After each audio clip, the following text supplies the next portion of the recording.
ಇದಲ್ಲ ಅದು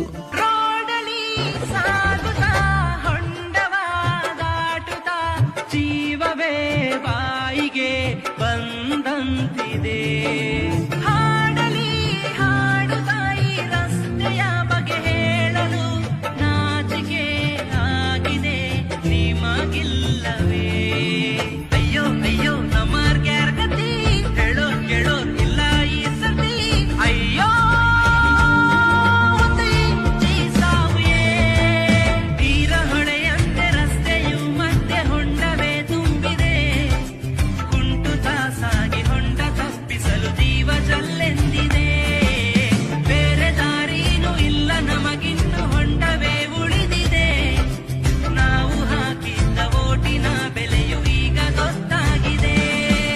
ಪ್ರಿಯ ವೀಕ್ಷಕರೇ, ಈಗ ಏನಿದ್ದರೂ ರಾಜ್ಯದಲ್ಲಿ ಗುಂಡಿಗಳದ್ದೇ ಗಂಡಾಗುಂಡಿ.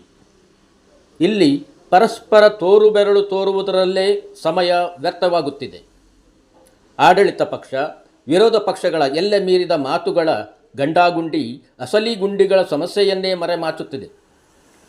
ಇದು ಟಕ್ಕ ಟಿಕ್ಕ ಪ್ರಲಾಪದಂತಿದೆ. ಇಡೀ ರಾಜ್ಯದಲ್ಲಿಯಂತೆ ಶಿರಸಿ ಕ್ಷೇತ್ರದಲ್ಲೂ ಗುಂಡಿಗಳ ಗಲಾಟೆ ಇದೆ. 5,000, 50,000 ಗುಂಡಿಗಳು ಸದ್ಯ ಇಲ್ಲಿ ಲೆಕ್ಕಾಚಾರದಲ್ಲಿದ್ದರೆ, ಜನಸಾಮಾನ್ಯ ಮಾತ್ರ ಗುಂಡಿಗಳ ಭರಾಟೆಯಲ್ಲಿ ಹೈರಾಣಾಗಿದ್ದಾನೆ. ಶಿರಸಿಯಲ್ಲಿ ಗುಂಡಿಗಳು ಇಂದು ನಿನ್ನೆಯದಲ್ಲ. ಶಿರಸಿ ತಾಲೂಕಿನ ನಗರಗಳ ಗುಂಡಿಗಳಿಗೆ ಇತಿಹಾಸವೇ ಇದೆ. ಇದು ನಿನ್ನೆ ಮೊನ್ನೆಯದಲ್ಲ. ಅಥವಾ ಶಿರಸಿ ಶಾಸಕರು ಹೇಳುವಂತೆ ಮಳೆಯಂದಾದ ಹೊಂಡಗಳು ಪೂರ್ತಿ ಅಲ್ಲ. ಹಿಂದೆ ನಡೆದ ಕಳಪೆ ಕಾಮಗಾರಿ, ಜಾತ್ರಾ ಕಾಮಗಾರಿಗಳೆಲ್ಲ ನೆಗೆದು ಬಿದ್ದಿವೆ. ಯಾವುದೇ ರಸ್ತೆ ನಿರ್ದಿಷ್ಟ ಕಾಲಾವಧಿಯ ಮೇಂಟೆನೆನ್ಸ್ ಗುತ್ತಿಗೆದಾರನಿಗೆ ಜವಾಬ್ದಾರಿ. ಆದರೆ ಇಲ್ಲಿ ಕ್ರಮವೂ ಇಲ್ಲ, ನಿರ್ವಹಣೆಯೂ ಇಲ್ಲ.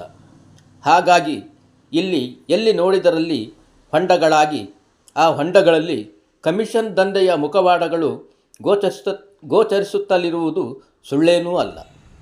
ಈ ಹಿಂದೆಯೇ ಹೇಳಿದಂತೆ ಗಂಟೆಗೆ ಬೆಕ್ಕನ್ನು ಕಟ್ಟಬೇಕಾ?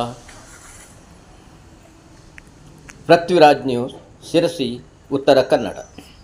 ಸಾಗಲಿ ಮುಂದೆ ಹೋಗಲಿ, ರಾಜಕೀಯ ಮುಖಂಡರ ಮನೆ ಸೇರಲಿ, ಇನ್ನು ಭ್ರಷ್ಟಾಚಾರ ಮಾಡಿ ನೀವು ಇಂಥ ಹೊಂಡವ ಮಾಡಿರಿ. ಬಂಧುಗಳೇ ನೋಡಿ, ಶಿರಸಿಯ ಮಹಾ ಜನತೆ ಗಮನಿಸಬೇಕು. ಎಂತ ಗಂಭೀರವಾದಂತ ವಿಷಯ ಅಂತ ಹೇಳಿದ್ರೆ, ಇಲ್ಲಿ ನಾನು ಇವತ್ತು ಒಬ್ಬ ಭೀಮಗ್ಗಾಡ್ತಿನ ಸಂಘಟನೆಯವರಾಗಿ ಬಂದಿಲ್ಲ. ಈ ದೇಶದ ಒಬ್ಬ ನಾಗರಿಕನಾಗಿ, ಒಬ್ಬ ಪ್ರಜ್ಞಾವಂತ ಪ್ರಜೆಗಳಾಗಿ ಬಂದ್ಕೊಂಡು ಇದನ್ನು ಮಾಡ್ತಾ ಇದೀವಿ. ಇವತ್ತು ದೋಡಿ ಬಿಟ್ಟಿದೀವಿ ನಾವು. ಯಾಕಂತ ಹೇಳಿದ್ರೆ, ರಾಜಕೀಯ ಮುಖಂಡರುಗಳಿಗೆ ನಿಮ್ಗೆಲ್ಲರಿಗೂ ಕೂಡ ನಾಚಿಕೆ ಆಗ್ಬೇಕು. ಸರ್ಕಾರದವರಿಗೆ ಮತ್ತು ವಿರೋಧ ಪಕ್ಷದವರಿಗೆ ಎಲ್ಲರಿಗೂ ಕೂಡ ಸರ್ಕಾರದಿಂದ, ಜನರಿಂದ, ಪ್ರಜೆಗಳಿಂದ ಸಾವಿರಾರು ಗಟ್ಟಲೆ, ಕೋಟಿ ಗಟ್ಟಲೆ ದುಡ್ಡು ತಗೊಳ್ತೀರಲ್ವಾ, ಟ್ಯಾಕ್ಸ್ ತುಂಬ್ಕೊಳ್ತೀವಿ, GST ತುಂಬಿಸ್ಕೊಂತೀರಿ.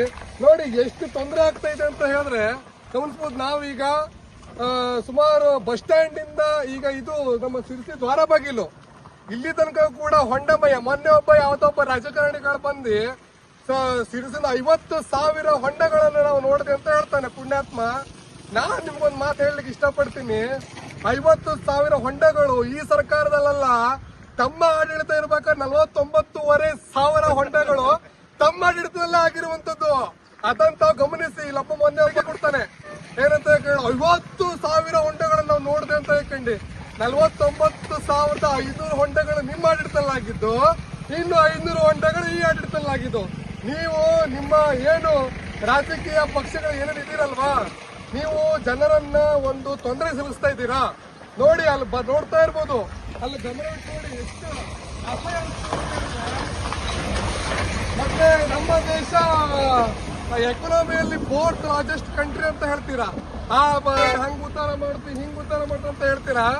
ಬಟ್ ಇವತ್ತು ನೋಡಿ ದೋಣಿ ಸಾಕ್ತೀವಿ ರಸ್ತೆಯಲ್ಲಿ, ಅದು ಸಿರಸಿಯಲ್ಲಿ ಕರೆಕ್ಟಾಗಿ ದೋಣಿ ನೋಡಿ, ದೋಣಿ ಕೂಡ ಮುಳುಗೋಗ್ತಾ ಇದೆ. ನಾಚಿಕೆ ಆಗ್ಬೇಕು ನಿಮ್ಗೆಲ್ಲ. ಒಂದು ನಿಮ್ಗೆ ಏನ್ ತೊಂದ್ರೆ ಆಗ್ತಾ ಇದೆ? ಏನ್ ರಸ್ತೆಗಳ ತೊಂದರೆ ಆಗ್ತಾ ಇದೆ. ವಾಹನಗಳು ಹೆಂಗ್ ಎಷ್ಟು ದಿವಸ ಆಯ್ತು ನಿಮ್ಗೆ ನೋಡಕತ್ತಿ? ವರ್ಷಗಟ್ಟಲೆ ಆಯ್ತು, ಈಗ 5-6 ತಿಂಗಳಾಯ್ತು. ಹೌದಲ್ಲ. ನೀವು ರಾಜಕೀಯ ನಾಯಕರಿಗೆಲ್ಲ ಏನ್ ಹೇಳಲಿಕ್ಕೆ ಇಷ್ಟಪಡ್ತೀರಿ? ಏನ್ ಹೇಳೋದು, ಓಟ್ ತಗೊಳ್ತಾರೆ, ಸುಮ್ನೆ ಕುಳ್ತಾರೆ.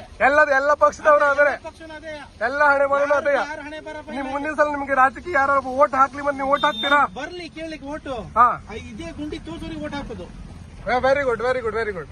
ಏನು ಇವು ಇಷ್ಟೆಲ್ಲ ಕೋಟಿ ಸ್ಯಾಂಕ್ಷನ್ ಮಾಡಿದ್ರೆ ಎಲ್ಲಿ ಸ್ಯಾಂಕ್ಷನ್ ಮಾಡಿದ್ದಾರೆ? ಹೌದೌದು ಅಲ್ಲೆಲ್ಲ ಇದೆಲ್ಲ ಮಾಡ್ತಾರ, ಹೋರಾಟ ಅದೆಲ್ಲ ಮಾಡ್ತಾರೆ. ಯಾರಿಗೆ ಮಾಡ್ತಾರೆ ಇವರು? ಹೌದೌದು ಬಡವ್ರು ಯಾರು ಯಾರು ಸಲ ಹೋರಾಟ? ಹೌದೌದು ಇದ್ರ ಬಗ್ಗೆ ಇಷ್ಟ ಹೇಳಲಿಕ್ಕೆ ಇಷ್ಟಪಡ್ತೀರಲ್ವಾ? ಏನ್ ಇಷ್ಟ ಕೊಡೋದು ಹೇಳ್ರಿ ಮೇಡಮ್, ನೀವೇನ್ ಹೇಳಲಿಕ್ಕೆ ಇಷ್ಟಪಡ್ತೀರಿ? ಸರ್ ಚೆನ್ನಾಗಿಲ್ಲ ರೋಡ್ ಯಾವ್ದು ಹಾ. ಹೋಗುವಾಗ ತುಂಬಾ ಇದೊಂದೇ ರೋಡ್ ಅಲ್ಲ ಸರ್, ಮುಂದೆ ಆ ನಿಲೇಕಣಿ ರೋಡ್ ಕೂಡ ಅದೇ ಅಲ್ಲ, ಸಿರ್ಸಿ ತೂಪ ಹದಗೆಡಿಸ್ಬಿಟ್ಟಿದ್ದಾರೆ. ಸಿರ್ಸಿಯಲ್ಲಿ ಎಲ್ಲ ಹದಿಗೆಟ್ಟು ಹೋಗ್ಬಿಟ್ಟಿದೆ. ಅಷ್ಟು ಮಳೆಗಾಲ ಬಂತಂದ್ರೆ ಹೊಂಡದ ಕಾಟ, ಬೇಸಿಗೆಲ್ಲ ಬಂತಂದ್ರೆ ಧೂಳಿನ ಕಾಟ. ಧೂಳಿನ ಕಾಟ. ಹಾ, ನೋಡಿದ್ರೆ ಗೊತ್ತಾಗತ್ತಲ್ಲ ಅಲ್ರಿ. ಹೋಗ್ಲಿಕ್ಕೆ ಆಗುದಿಲ್ಲ ಅಲ್ವಾ? ಅರೆ, ಸರ್ಕಾರಿ ವಾಹನದವರು ಕೇಳ್ರಿ ನೀವು, ಹೌದು. ಅವ್ರಿಗೆ ಪ್ರಶ್ನೆ ಮಾಡ್ಬೇಕೀಗ. ಸರ್ಕಾರದಲ್ಲ, ಸರ್ಕಾರ ನಡೆಸೋರಿಗೆ ಪ್ರಶ್ನೆ ಮಾಡುವಂತವ್ರು ಈಗ ನಾವು. ನಿಮ್ ಮುಂದಿನ ಸಲ ಯಾರು ಓಟ್ ಹಾಕ್ತೀರಾ? ದಯವಿಟ್ಟು ಓಟ್ ಹಾಕ್ಬೇಡಿ, ಯಾರು ದಯವಿಟ್ಟು ಓಟ್ ಹಾಕ್ಲಿಕ್ಕೆ ಹೋಗ್ಬೇಡಿ. Okay okay thank you okay.